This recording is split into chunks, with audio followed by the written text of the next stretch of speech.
आज फिलीपींस में जोरदार भूकंप आया और भूकंप के न केवल झटके महसूस किए गए बल्कि बिल्डिंगें ताश के पत्तों की तरीके से बिखरने लगी। लोग स्कूलों में थे।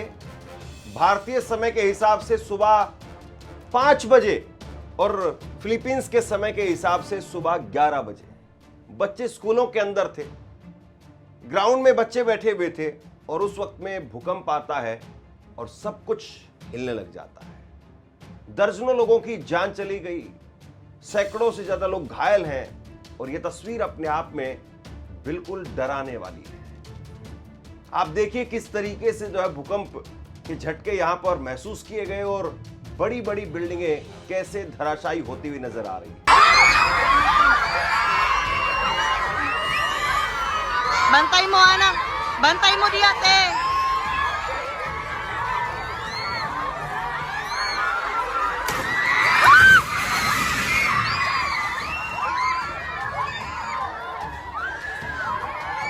Lingkod lang, lingkod lang.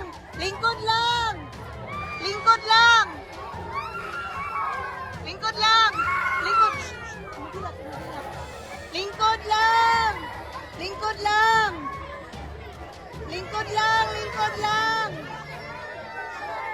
Lingkod lang.